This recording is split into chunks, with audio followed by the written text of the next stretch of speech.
નમસ્કાર વિદ્યાર્થી મિત્રો, ફરી એક વખત વિડિયો લેક્ચરમાં સર્વ વિદ્યાર્થી મિત્રોનું હાર્દિક સ્વાગત છે।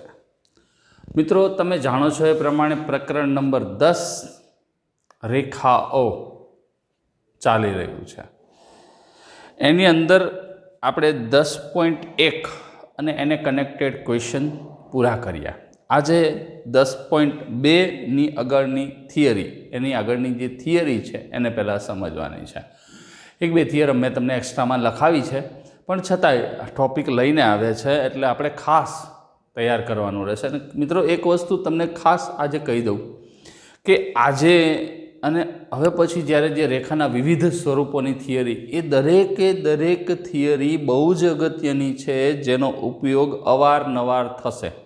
કોઈ પણ પ્રકરણમાં એન્ટ્રી લઈ શકે છે, કોઈ પણ પ્રકરણમાં, બરાબર છે। એટલે એનો કોન્સેપ્ટ, એનો પાયો નાખવાની વાત છે તો એ પરફેક્ટલી ક્યારે સેટ થાય કે જ્યારે મારી અને તમારી બેયની મહેનત ઇક્વલ હોય, બરાબર છે। અહીંથી તમને જે કંઈ સમજાવવામાં આવે તેને ધ્યાનથી સમજો, ન સમજાય તો પૂછી લો, લખો, 2 વાર લખીને પાકો કરો અને સમજો, એનું રટણ કરો, વારંવાર મનન કરો, તો તમને એનો બેનિફિટ 100% મળશે। રેખાના સમીકરણના વિવિધ સ્વરૂપો શરૂ કરીએ। રેખાના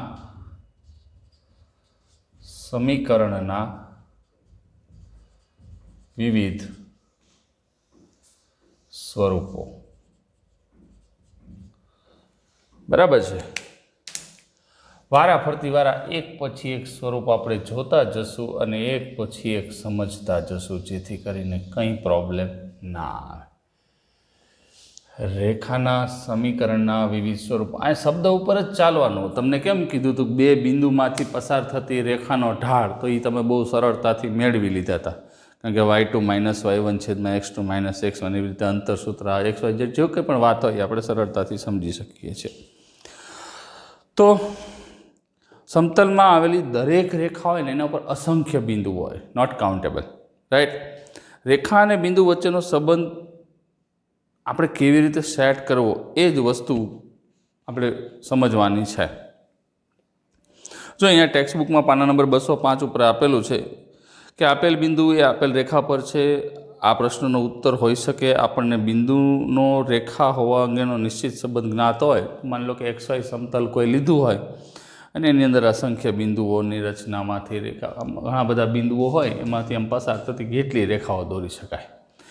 પણ એ રેખાઓ કેવી હોય છે, કઈ રીતની હોય છે, એની વાત કરીએ। પહેલાં તો સમક્ષિતિજ રેખાનું સમીકરણ અને શિરોલંબ રેખાનું સમીકરણ, આ બેની વાત।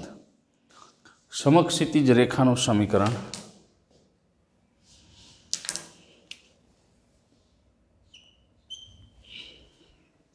સમક્ષિતિજ રેખા કોને કહેવાય, એના બીજા 2 અલગ અલગ નામ જે છે એની વાત કરીએ। હેરો કર્યો એ દેખાતો નથી એટલે અહીંથી શરૂ કરીશું।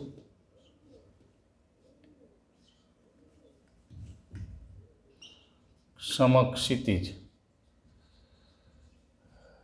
રેખાનું સમીકરણ,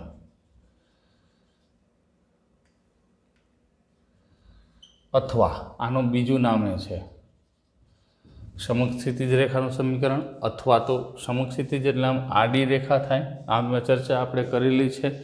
આ રેખા y અક્ષને લંબ થશે, થાય ને, y અક્ષને લંબ થશે અને x અક્ષને સમાંતર થશે। x અક્ષને સમાંતર રેખા અથવા તો y અક્ષને લંબ રેખાનું સમીકરણ। હવે અહીંયા તમે ખાસ ધ્યાનથી સમજશો કે અહીંયા હું અલગ અલગ એના સ્વરૂપો દોરું છું। તો આ x અક્ષ છે, આ y અક્ષ છે। હવે એનું સમીકરણ જે છે એ આપણને મળશે। હવે જો સમક્ષિતિજ રેખાને જનરલી આવી રીતે આપણે દોરીએ છીએ। આ સમક્ષિતિજ રેખાનો ઢાળ 0 હોય છે, આપણને ખબર છે। આ સમક્ષિતિજ રેખા છે, બરાબર છે। હવે આની ખાસિયત શું હોય કે અહીંયા જે બિંદુ હોય ને આ રેખા ઉપરના દરેક બિંદુનો વાયામ સમાન હોય. જેટલા બિંદુઓ આ રેખા ઉપર હોય એ બધી રેખાઓનો વાયામ કેવો હોય? ઇક્વલ હોય. એટલે આ રેખાનું સમીકરણ y બરાબર b અને b બિલોંગ્સ ટુ r. જો y બરાબર 0 લઈ લઉં તો x અક્ષ થઈ જશે.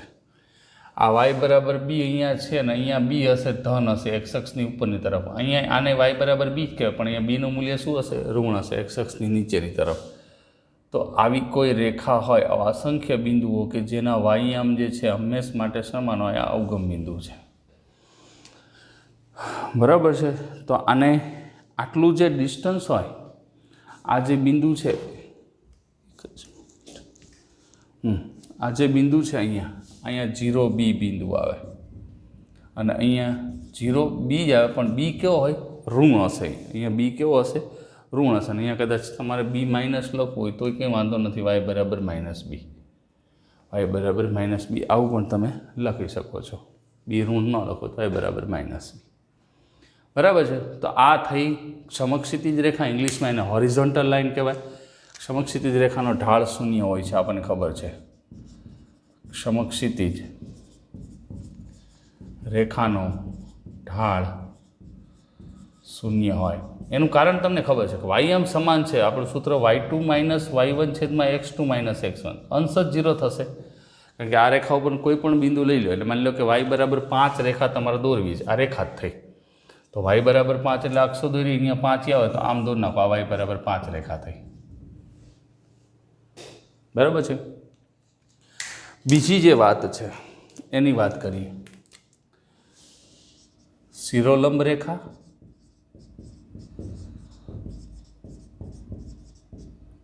અથવા આના નામ જેટલા હોય, y અક્ષને સમાંતર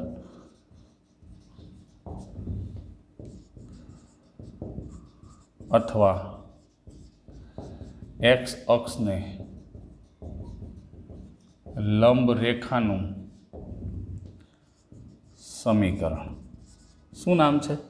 શિરોલંબ રેખા, y અક્ષને સમાંતર. એટલે જો અહીંયા હું આવી રેખાઓ દોરું,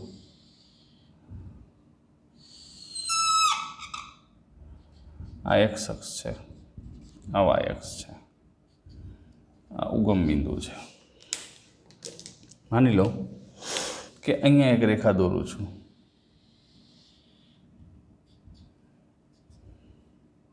એક રેખા અહીંયા દોરું છું, બે બાજુ હોઈ શકે.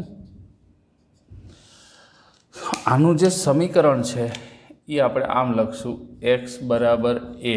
મેં અલગ નામ આપ્યા છે, ચોપડીમાં દરેકમાં a આપ્યા છે. y બરાબર માટે a આપ્યું છે, ને બંને માટે a જ આપ્યું છે. y બરાબર માઇનસ ને ઋણ ને ધન ને એવું બધું હશે, પણ અહીંયા આપણે ચિંતા કરવાની જરૂર નથી. હવે અહીંયા આટલું જે ડિસ્ટન્સ છે ને, અહીંથી આટલું એ જેટલું હશે. અહીંયા x અક્ષ ઉપર છે એટલે વાયામ 0 હશે. અહીંયા આ રેખાની ખાસિયત શું કે દરેક બિંદુનો એક્સિયમ સમાન હશે, એટલે આ રેખાનું સમીકરણ x બરાબર a થાય. સિમિલરલી આટલું અંતર તો એ જ હશે, પણ અહીંયા જે બિંદુ હશે x અક્ષની ઋણ સાઈડ છે, x ડેશ દિશામાં છે, તો -a0 હશે. અને અહીંયા દરેક બિંદુનો એક્સિયમ જે છે એ સમાન હશે અને એ થશે -a. બરાબર છે. એ બિલોંગ્સ ટુ આર. તો આ થઈ ગયું તમારે શિરોલંબ સમક્ષિતિજ. કારણ કે રેખા દોરશો એટલે બેમાંથી એક જ આવવાની, કાં તો શિરોલંબ આવવાની, કાં તો સમક્ષિતિજ આવવાની.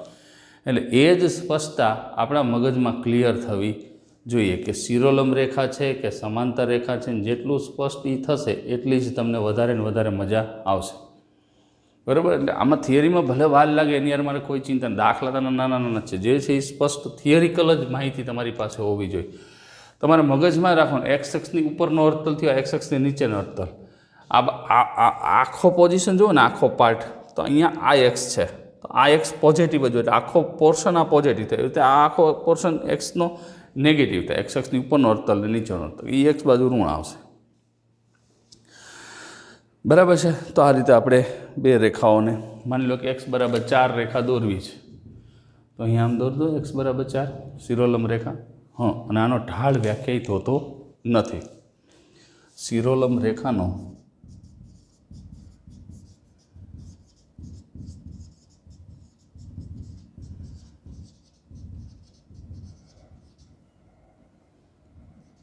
નથી, કારણ કે માની લો કે અહીંયા એક્સિયમ સરખા છે, તો અહીંયા એક્સિયમ અહીંયા બે બિંદુ ગમે એ લઈ લો, બે બિંદુ સ્વરૂપે અહીંયા અહીંયા લીધું, તો આનો એક્સિયમ છેદ જ 0 થવાનો ને, એટલે એ શક્યતા ન થાય, એટલે એ સંભવ જ ન બને કે એ કાયદેસર રીતે સેટ ન થાય. ના પાડી દેવાની, ન થાય તો કંઈ નહીં.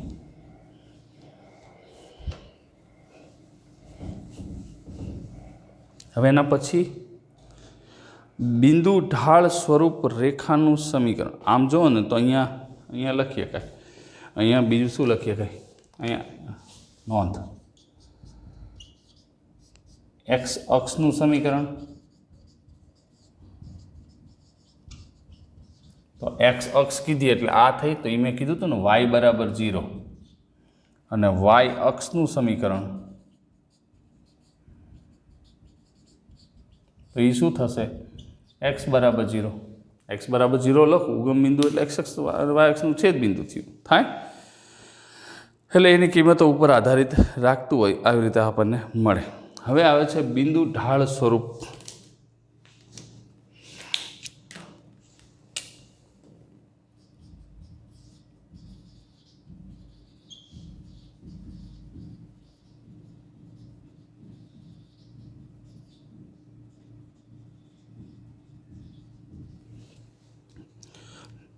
છોકરાઓ તમે છે ને શબ્દો ઉપર ચાલજો, અહીંયા જે શબ્દો હોય ને એના ઉપર ચાલવાનું છે, અને એ જેટલું સ્પષ્ટ હશે ને એટલી જ તમને વધારે ને વધારે મજા આવશે.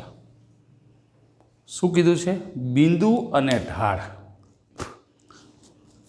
છોકરાઓ ક્વેશ્ચનમાં ક્યારે કયો સ્વરૂપ આપ્યું હોય એ આપણને ખબર હોતું નથી, અને ખબર હોય તો આપણે તરત કરી ન નાખી, પણ ક્વેશ્ચનમાં કયા સ્વરૂપની વાત હોય છે એ આપણને ક્લિયરિટી હોતી નથી. એટલે જેટલી વસ્તુ અત્યારે ક્લિયર થશે એટલી જ તમને વધારે ને વધારે મજા આવશે. અહીંયા તમે રકમમાં સ્પષ્ટ સમજી શકો છો, એક બિંદુ આપ્યું હશે અને રેખાનો ઢાળ. ઢાળ એટલે ટેન થીટા, થીટા એ જોક છે, આપણે ખ્યાલ આવી ગયો એક પછી એક. માની લો કે P(x1, y1) શિરોલંબ ન હોય તેવી રેખા ઉપરનું એક બિંદુ છે. અહીંયા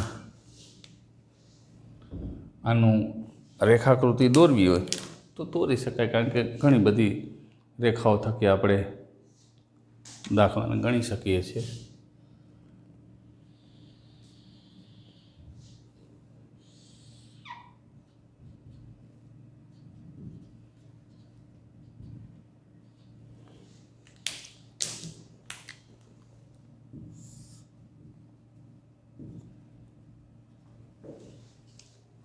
બરાબર છે. માની લો કે આ રેખા ઉપર P(x1, y1) એક બિંદુ છે, P(x1, y1) આ રેખા L છે, એનો ઢાળ જે છે એ M છે. P(x1, y1) માંથી પસાર થતી રેખાનું સમીકરણ. બરાબર છે. હવે જો અહીંયા ટેક્સ્ટબુકમાં આ લોકોએ સમજાવવાનું, Px0, y0 શિરોલંબ ન હોય તેવી રેખા L પરનું એક બિંદુ છે, રેખા Lનો ઢાળ M છે, Pxy રેખા પરનું બિંદુ છે, ઢાળની વ્યાખ્યા પ્રમાણે ઢાળ મળી જાય. બરાબર છે, અને એને કાયદેસર ગોઠવી શકાય. અહીંયા બિંદુ, અહીંયા P1 છે, અહીંયા એક કામ કરીએ, અહીંયા બિંદુ Pxy આપી દે, અહીંયા A(x1, y1)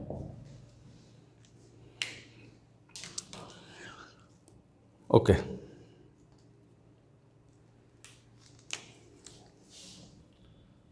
ધારો કે શિરોલંબ ન હોય તેવી રેખા પર L પર બિંદુ Pxy તથા A(x1, y1) અથવા તો Q આપી દો, Qx1, y1 આવેલ છે. માટે PQ રેખાનો ઢાળ M બરાબર y2 - y1, y - y1 છેદમાં x - x1. માટે PQ રેખાનું સમીકરણ તમારે આ યાદ રાખવાનું, વાય માઇનસ y1 બરાબર m કૌંસમાં x માઇનસ x1. આ યાદ રાખવાનું. વાય માઇનસ y1 બરાબર m કૌંસમાં x1 y1. x1 y1 માંથી પસાર થતી રેખાનું સમીકરણ એટલે ટૂંકમાં x1 y1 માંથી પસાર થતી m ઢાળવાળી રેખાનું સમીકરણ y માઇનસ y1 બરાબર m કૌંસમાં x માઇનસ x1. આ તમારે યાદ રાખવાનું. બરાબર છે. આવી રીતે ખાસ પોઈન્ટ ટુ પોઈન્ટ. હવે આ બધું સાદુરૂપ નહીં આપું હું ડાયરેક્ટ તમને સીધું જ સમજાવી દઈશ, જેથી કરીને તમને કંઈ પ્રોબ્લેમ ના આવે અને બહુ મગજ સાદું સમજાવતો જઈશ. બાજુમાં તમારે વિડીયો ડાઉનલોડ કરી લેજો, કદાચ સમજવા માટે જરૂર પડે તો. બે બિંદુ સ્વરૂપ રેખાનું સમીકરણ. બે બિંદુ સ્વરૂપ રેખાનું સમીકરણ. હવે આનું એક્સપ્લેનેશન અલગથી નથી આપતો, એટલે ક્લિયરિટી જો કરવી હોય તો અહીંયા બીજું કશું જ નથી હોતું કે આ રેખા જે છે ને બે બિંદુમાંથી પસાર થતી હોય. એક્સ અક્ષ છે, વાય અક્ષ છે. માની લો આ રેખા છે યાર, અહીંયા પી છે, અહીંયા ક્યુ છે. આ બે બિંદુમાંથી પસાર થતી x1 y1 અને x2 y2. આ x1 y1 હોય, આ x2 y2 હોય, અને અહીંયા કોઈ બીજું બિંદુ એ તો આપેલું જો xy, ગમે તે નામ આપી શકાય છે. બરાબર. હવે અહીંયા લખાણ વધારે નથી કરતો, સિમ્પલ અને સોબર જ વાત કરું છું. મેળવવું હોય તો આ બેનો ઢાળ મળી જાય, P1 P2નો ઢાળ અને આમ આમ આમ થાય ને, એપીનો ઢાળ બરાબર એક્યુનો ઢાળ. આ બેનો ઢાળ સરખા થાય, કારણ કે એક જ રેખા ઉપર આવેલા બિંદુઓ છે. શિરોલંબ ન હોય તેવી કોઈ રેખા, બરાબર. ધારો કે આ સીધું જ લખું છું, ખાસ ધ્યાનથી સમજો. Px1 y1 તથા Qx2 y2 બે બિંદુમાંથી પસાર થતી રેખાનું સમીકરણ. એકચ્યુઅલમાં શું છે તો કે ઢાળ જ થાય. જો શું કેવી રીતે થાય? આ બે બિંદુમાંથી પસાર થતી રેખાનું સમીકરણ એટલે બેના ઢાળ સરખા થાય તો તમે સમીકરણ બેના ઢાળ સરખા થાય તો એપીનો ઢાળ, અહીંયા એપીનો ઢાળ લઈ લો તો જો y માઇનસ y1 છેદમાં x માઇનસ x1 બરાબર એક્યુનો લઈ લો y માઇનસ y2 છેદમાં x માઇનસ x2. ઢાળ સમાન થાય, ઢાળ સમાન થાય. તો આને તમે આમ લખી શકો y માઇનસ y1 છેદમાં x minus y1 minus y2. તો આ બેના ઢાળ તો કાયદેસર રીતે બે સરખા જ થાય. અને અહીંયા કદાચ અહીંયા P1 અને P2નો ઢાળ લેવો હોય આપણે, આ શું લીધું, માની લો કે એપીનો ઢાળ લીધો અને PQનો ઢાળ લઈ લો, બરાબર સમીકરણ. તો એને પહેલાં જો આમ તમે લખી શકાય સમીકરણ, સીધું આમ થશે y માઇનસ y1 બરાબર આ y માઇનસ y1 આ બિંદુ છે, બરાબર બરાબર y2 માઇનસ y1 છેદમાં x2 માઇનસ x1 અને x માઇનસ x1 આમ થશે. આ રેખાનું સમીકરણ પહેલાં લખીને કોઈ કેવી રીતે આવ્યો તો આ એક્સ્ટ્રા. તો કે જો કેવી રીતે થશે તો કે એપીનો ઢાળ બરાબર PQનો ઢાળ આમ થાય. આ એક્સ્ટ્રા છે, કેવી રીતે આવ્યું એની વાત છે. તો એપીનો ઢાળ એટલે શું થયું તો કે y માઇનસ y1 છેદમાં x માઇનસ x1 અને PQનો ઢાળ એટલે y2 માઇનસ y1 છેદમાં x2 માઇનસ x1. તો આને એમ કહી દો તો એ ચાલે ને, y માઇનસ y1 બરાબર y2 માઇનસ y1 છેદમાં x2 માઇનસ x1 અને x માઇનસ x1. આ ઢાળને એમ કહી દીધો હોય તોય ચાલે, એક્સ્ટ્રા છે તમને સમજણ માટે. એટલે બે બિંદુમાંથી પસાર થતી રેખાનું સમીકરણ પણ એનું એ જ થશે. બરાબર, આ રેખાનું સમીકરણ છે. પછી ઢાળ અંતઃખંડ સ્વરૂપ, એના પછી જે છે બે બિંદુ સ્વરૂપ, પછી ઢાળ અને અંતઃખંડ સ્વરૂપ રેખાનું સમીકરણ. અંતઃખંડ અંદરનો એક ભાગ,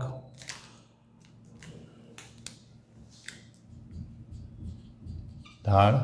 હવે અંતઃખંડની અંદર ઇન્ટરસેપ્ટ ફોર્મ જે છે છોકરાઓ, અહીંયા આપણને રેખાનું અંતઃખંડ સ્વરૂપ આપ્યું છે, એક્સ અંતઃખંડ ને વાય અંતઃખંડ. પહેલાં આપણે ઢાળ અંતઃખંડ સ્વરૂપ સમજી લઈએ. ઢાળ અંતઃખંડ સ્વરૂપ રેખાનું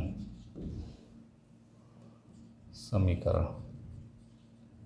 અંતઃ એટલે અંદરનો, ખંડ એટલે ભાગ, અંદરનો એક ભાગ. ઢાળ અંતઃખંડ સ્વરૂપ રેખાનું સમીકરણ, અંદરનો એક ભાગ. કેવી રીતનો એ જ સમજી લો. એકચ્યુઅલમાં આમાં બીજી નવી કોઈ વાત નથી કરવાની. પહેલાં સિમ્પલ વાય અક્ષને ઉગમ બિંદુથી સી અંતરે છેદે છે. ધારો કે રેખા એલનો ઢાળ એમ છે તથા તે વાય અક્ષને ઉગમ બિંદુથી સી અંતરે છેદે છે. બરાબર, વાય અક્ષને ઉગમ બિંદુથી. આ અંતઃખંડ એ શબ્દ તમારા માટે નવો છે, પણ એને આપણે હમણાં સમજીએ એટલે કોઈ ચિંતા નથી. એટલે એકચ્યુઅલમાં અહીંયા બન્યું હોય કેવી રીતે કે આ એક અક્ષો છે, આ વાય અક્ષ છે, એક્સ અક્ષ છે. બરાબર, અહીંથી એક રેખાને પસાર કરી દઈ, આ રેખા એલ, અને આ આટલું જે અંતર છે, આટલો ખંડ કાપે છે, સી અંતર છે, 0C. બરાબર, છેદે છે. માટે 0C એ રેખા ઉપર છે અને રેખાનો ઢાળ પણ એમ છે. માટે બિંદુ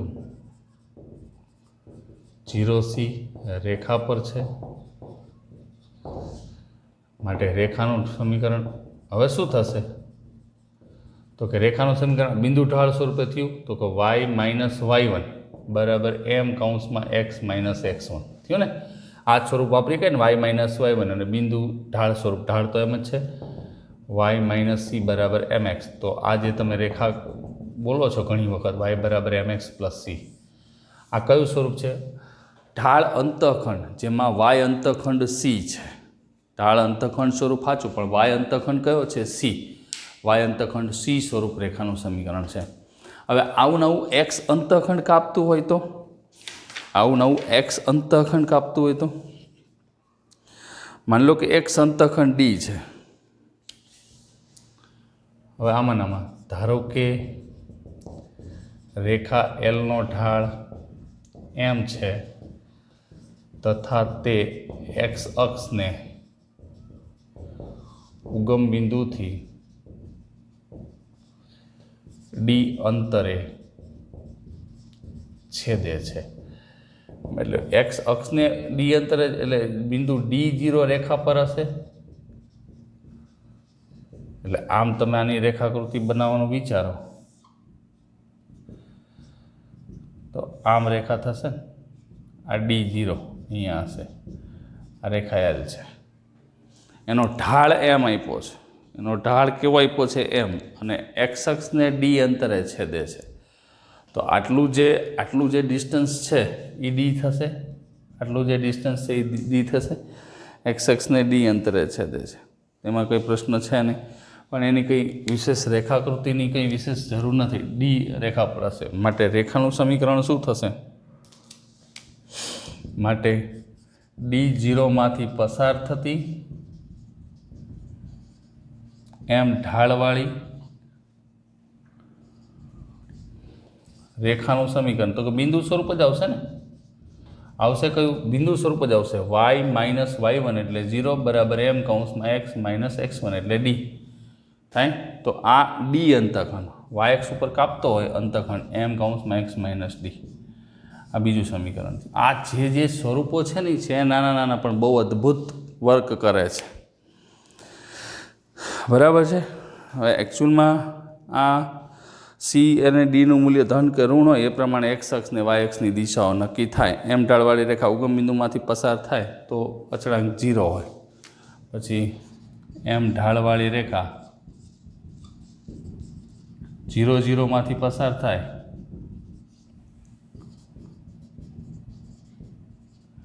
તો તેનું સમીકરણ ઉગમ બિંદુમાંથી પસાર થતી ઉગમ બિંદુમાંથી કોઈ પણ વક્ર પસાર થતો હોય ને ત્યારે એનો હંમેશા અચળાંક 0 હોય. અચળાંક હર હંમેશ માટે 0 હોય. તો જો y - 0 આ જ સૂત્ર વાપરીએ છીએ બરાબર m કૌંસમાં x - 0 તો y બરાબર શું થયું mx.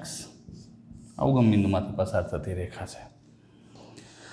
એક્સ અક્ષને સમાંતર હોય તો m બરાબર 0 થાય. એ તો આપણને ખબર છે. ઢાળ 0 થાય તો રેખાનું સમીકરણ y બરાબર c થાય. હવે અંતઃખંડ એટલે અંદરનો, પહેલાં આનો સ્ક્રીનશોટ લઈ લો પછી સમજાવું. ચાલો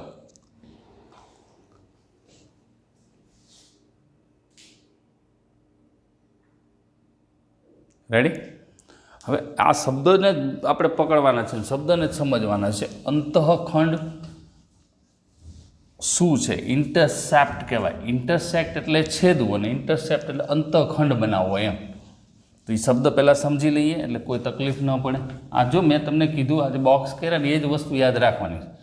તમારે યાદ શું રાખવાનું? 2 બિંદુ સ્વરૂપ રેખાનું સમીકરણ તો એ તમને મળી. આ નિશ્ચાયકની એક વાત છે.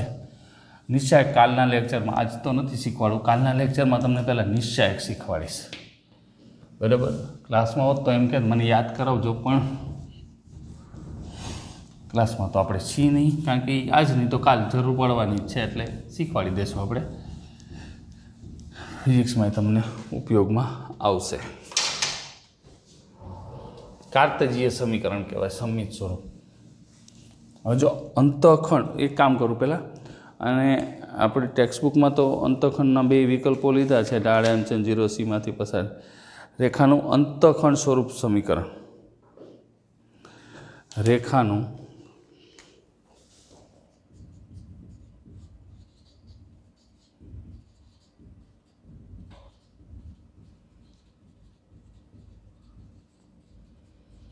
અંતઃ એટલે અંદરનો, ખંડ એટલે ભાગ. માની લો કે આવી રેખા છે, આ રેખા છે.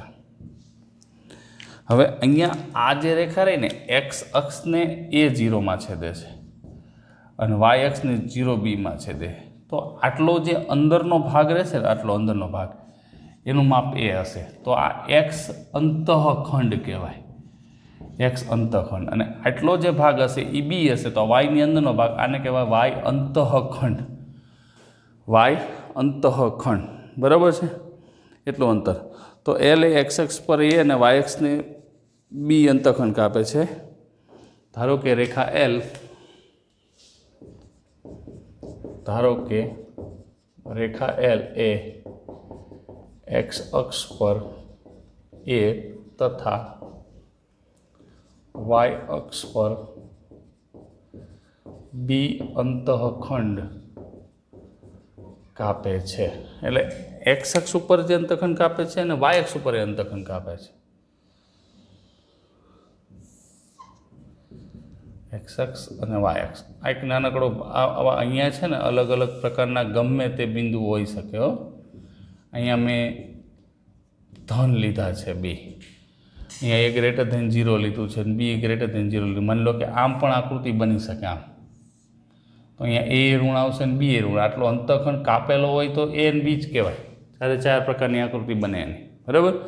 જે તે ચરણમાં એ બનાવી શકાય, એમાં કોઈ ચિંતા નથી. હવે આ રેખા રહી. હવે અંતઃખંડ સ્વરૂપ રેખાનું સમીકરણ સીધું જ લખી નાખું છું, સાબિત કરવાની કોઈ જરૂર નથી. માટે અંતઃખંડ ખંડ સ્વરૂપ રેખાનું સમીકરણ x/a + y/b બરાબર 1. આ યાદ રાખવાનું. અંતઃખંડ સ્વરૂપ રેખાનું સમીકરણ. અને સાબિત કરવું હોય ને તો આનો ઢાળ લઈ લ્યો. 2 બિંદુ સ્વરૂપમાં, 2 બિંદુ સ્વરૂપ રેખાનું સમીકરણ આપણી પાસે છે. y - y1 બરાબર y2 - y1 છેદમાં y1 છેદમાં x2 - x1 અને બીજા x માઇનસ x1 આમાં કિંમત મૂકી દો એટલે આ તમને સમીકરણ મળશે. ટેક્સ્ટ બુકમાં એ ક્લિયરલી સમજાવવાનો પ્રયત્ન કરેલો જ છે. બરાબર છે. y minus 0 b minus n પછી a b વડે ભાગી નાખો. તો આ એના અંતઃખંડ સ્વરૂપ છે. બરાબર છે. અંતઃખંડ સ્વરૂપ સમીકરણ છે. હવે અભિલંબ સ્વરૂપ સમીકરણ તો પહેલાં એની ટૂંકી માહિતી લઈ લો. અભિલંબ સ્વરૂપ સમીકરણ નોર્મલ ફોર્મ અંતઃખંડ કે આ એક્સ અંતઃખંડ વાય અંતઃખંડ તમારા મગજમાં આવી જવો જોઈએ. હવે અહીંયા શું કીધું છે? અભિલંબ સ્વરૂપ.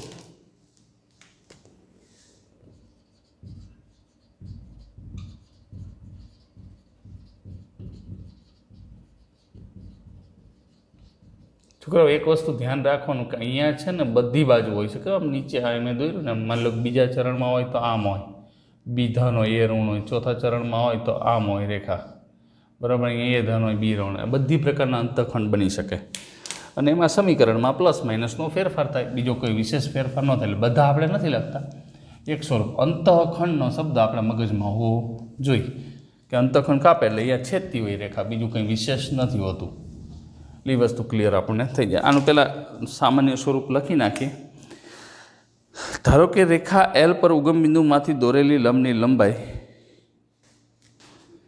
રેખા એલ પર ઉગમ બિંદુ માંથી દોરેલ લંબની લંબાઈ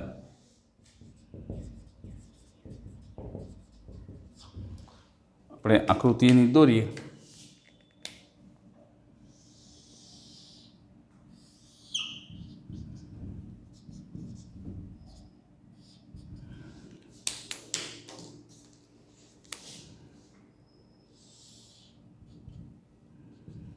બરાબર છે. આ એક રેખા એલ છે.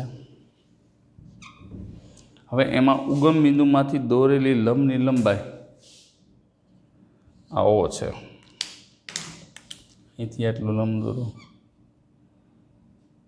એટલો લંબ. આ બિંદુ એ છે, એ નામ આપી દો. ઓ એ બરાબર પી છે. આટલું ડિસ્ટન્સ જે છે એ પી છે. બરાબર. અભિલંબ સ્વરૂપ રેખાનું સમીકરણ. ઓએ જે છે ને એ એક્સ અક્ષની ધન દિશા સાથે અહીંથી અહીંયા પી કાઢી નાખું, એટલું અંતર પી છે. અહીંથી આમ એક લંબો, અહીંયા જે લંબપદ છે એ એમ લઈ લો. બરાબર. એક લંબપદ ત્યાંથી ફૂટ દોરેલો એમ. ઓએ એક્સ અક્ષની ધન દિશા સાથે, આ ઓએ જે છે એક્સ અક્ષની ધન દિશા એટલે આમ થાય. ઓએ એક્સ અક્ષની ધન દિશા સાથે. હવે આટલો ખૂણો અહીં બનાવે, કલર બદલી નાખું, આટલો. અને ઓલામાં થીટા આપતા હતા ને આમાં ઓમેગા આપી દો. ઓમેગા, ડબલ્યુ નથી કર્યું, ઓમેગા. ખૂણો XOA,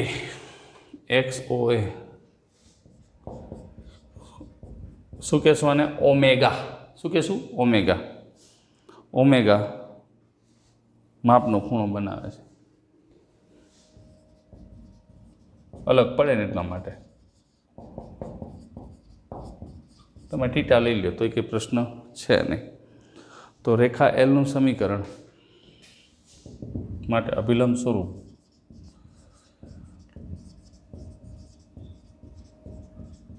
રેખા એલનું સમીકરણ એક્સ કોસ આલ્ફા, ઓમેગા લીધો છે અહીંયા, x cos omega plus y sine omega બરાબર પી.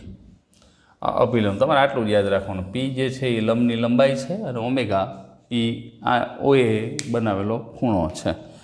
વિશેષ કંઈ છે નહીં. અહીંયા આપણી ચોપડીમાં જે છે ને 4 વસ્તુ સમજાવવાનો પ્રયત્ન કર્યો છે. 209 નંબરનું પેજ જો, 209 નંબરનું પેજ, એમાં બધી જ વાત આપણને સમજાવવાનો પ્રયત્ન કર્યો છે. જોઈએ જરાક. એ થિયરમ વાળો અત્યારનો પોર્શન પૂરો થઈ ગયો છે, આ એક્સ્ટ્રા છે. હવે જો ચોપડીમાં અભિલંબ સ્વરૂપ નોર્મલ ફોર્મ એને ઇંગ્લિશમાં કહેવામાં આવે છે. શિરોલંબ ન હોય તેવી રેખા માટે નીચેની માહિતી પ્રાપ્ત છે. ઉગમ બિંદુમાંથી રેખા પર દોરેલા લંબની લંબાઈ, લંબ દ્વારા એક્સ અક્ષની ધન દિશામાં બનાવેલ ખૂણાનું માપ, બેની તમને વાત કરી. હવે જો અહીંયા આખું ચોપડીની વાત સમજીએ આપણે, કારણ કે એક લીટી છોડી નથી દેવી. કેવી રીતે આ વસ્તુ બને છે આખું સાદુરૂપ સાથે આપ્યું છે તમને. ધારો કે રેખા એલ પર ઉગમ બિંદુમાંથી દોરેલા લંબની લંબાઈ પી છે. એટલે આમ અલગ અલગ સિસ્ટમથી આપણે આ વસ્તુ કરેલી છે. આ વાય અક્ષ છે, આ એક્સ અક્ષ છે. ચોપડીમાંથી જેટલું સ્પષ્ટ તમને સમજાશે. હવે તમારે યાદ આટલું જ રાખવાનું છે. આ વધારાની માહિતી કરું છું. આમાં કંઈ યાદ નથી રાખવાનું. તમારા મગજમાં હોય તો તમને થોડીક વધારે મજા આવે. ધારો કે રેખા એલ પર ઉગમ બિંદુમાંથી દોરેલા લંબની લંબાઈ, આ ઉગમ બિંદુમાંથી દોરેલા લંબની લંબાઈ પી છે. બરાબર, આટલું પી અંતરવાળી વાત છે. અને આ જે છે એ લંબ દોરેલો છે, એમ આકૃતિ દોરેલી જ છે. ઓ એક્સ અક્ષની ધન દિશા સાથે આટલા માપનો, આ એક્સ અક્ષની ધન દિશા સાથે જે ખૂણો બનાવે, ઓમેગા માપનો ખૂણો રચે. એલ યામ સમતલમાં બધા જ શક્ય સ્થાનમાં આકૃતિમાં દર્શાવેલા છે. હવે જો આ એક શરત થઈ, એવી રીતે ઓલા અંતખંડવાળી હતી, એ બધા પ્રકારની થાય. આમ પણ થશે, આમ પણ થશે અને આમ પણ થશે. ચારે ચાર ચરણની વાત કરી, શક્ય સ્થાનો દર્શાવ્યા છે. દરેક સ્થિતિમાં એક્સ અક્ષ પર લંબ એ દોરો. હવે ખાસ આ જે ઓમેગા છે એ કોઈ દિવસ 0, π/2, પાઈ કે 3π/2 નહીં હોય. શું કામ? તો કે આપણને એકમ વર્તુળની જ્યારે વાત કરીએ 0 આવે તો આ જ થાય, ખૂણો ના બને. ઓમેગા ખૂણો જ નહીં બનાવે. π/2 એટલે 90નો ખૂણો બની જશે. ઓલો આપણે લંબ દોરેલો છે. હવે OM બરાબર અહીંયા તમે જોઈ શકો છો, અહીંથી અહીંયા એક લંબ દોરેલો છે OM. તો OM બરાબર P cos ઓમેગા થયું. કે cos થીટા બરાબર ખૂણા થીટાની પાસેની બાજુ છેદમાં કર્ણ, એટલે cos આમ લખીએ કે cos ઓમેગા બરાબર OM ના છેદમાં P. બરાબર, તો એના ઉપરથી OM બરાબર P cos ઓમેગા. તેવી રીતે AM બરાબર મળી ગયું છે. એટલે બિંદુ એના જો અહીંયા આમ ગોતવા હોય એ, તો એના અહીંયા P cos ઓમેગા અને P sin ઓમેગા થાય. બરાબર, કારણ કે સામેનો બાજુ છેદમાં કર્ણ, એવી રીતે. પછી રેખા એલનો ઢાળ, તો કે રેખા એલ જે છે એનો ઢાળ લઈ લઉં તો આને શું થાય? લંબ થશે. આ રેખા આમ થતી હોય, આ રેખાને લંબ થશે તો વિરોધીનો વ્યસ્ત થાય. કોઈ રેખાનો ઢાળ એમ હોય તો એને લંબ રેખાનો ઢાળ શું થાય? -1/m, વિરોધીનો વ્યસ્ત. આ શબ્દ મગજમાં રાખવાનો. કોઈ રેખાનો ઢાળ 2 હોય તો એને લંબ રેખાનો ઢાળ -1/2. શું કામ? તો કે આપણને ખબર છે 2 રેખા પરસ્પર લંબ હોય તો એમના ઢાળનો ગુણાકાર -1 થાય. તો એક રેખાનો ઢાળ એમ હોય ને બીજી એને લંબ રેખા, તો કે -1/m એમ જ લખવું પડે ને, તો જ ઉડીને -1 થાય. બરાબર છે. તો આ OA રેખાનો ઢાળ શું થશે? તો કે P sin omega -0/P cos omega -0. PP ઉડી ગયા એટલે શું થયું? tan ઓમેગા થયું ને. હવે એને લંબ રેખાનો ઢાળ, તો કે વિરોધીનો વ્યાસ -tan ઓમેગા થશે. એને લંબ રેખાનો ઢાળ. આ એક્સ્ટ્રા ઇન્ફોર્મેશન છે. બરાબર. અને ઢાળ અને બિંદુ સ્વરૂપ રેખાનું સમીકરણ તમે સરળતાથી મેળવી શકો. આ કેવી રીતે આવ્યું એની વાત કરું છું. તમારે ખાલી યાદ શું રાખવાનું? x cos omega + y sin omega બરાબર P. અભિલંબ સ્વરૂપ રેખાનું સમીકરણ, નવી કોઈ જ વસ્તુ કરવાની નથી. બરાબર. હવે અહીંયા શું થયું? આનો ઢાળ મળી ગયો ને. આ ઢાળ મળી ગયો. ઢાળ અને બિંદુ સ્વરૂપ રેખાનું સમીકરણ છે જ આપણી પાસે. જો ગોતું હોય ને આ ઢાળ કેવી રીતે મેળવી તો ખબર પડી. યાદ સાદરૂપ આવશે. ઢાળ એટલે બીજું આપણે અહીંયા નવીન કોઈ વેરાયટી નથી મૂકી છોકરાઓ. નવીન કઈ વસ્તુ નથી કરી. તો કે આ રેખા છે અને લંબ રેખા આ છે, તો ઓનું બી ઓના આમ તો શું છે? 0, 0. તો આમાંથી પસાર થતી રેખાનો ઢાળ એને લંબ આના રેખાનો ઢાળ થશે. હવે આ રેખાનું સમીકરણ લેવું હોય, એલ રેખાનું સમીકરણ, તો y માઇનસ આ બિંદુ આપ્યું છે P sin ઓમેગા બરાબર m એટલે ઢાળ. ઢાળ શું થયું? તો કે આનો tan ઓમેગા થયો. કોનો? OA નો ઢાળ. તો એનો વિરોધીનો વ્યસ્ત -1/tan ઓમેગા થયો. એનો વિરોધીનો વ્યસ્ત થયો ને -1/tan ઓમેગા. x - x1. આનું સાદુરૂપ આપી દઉં.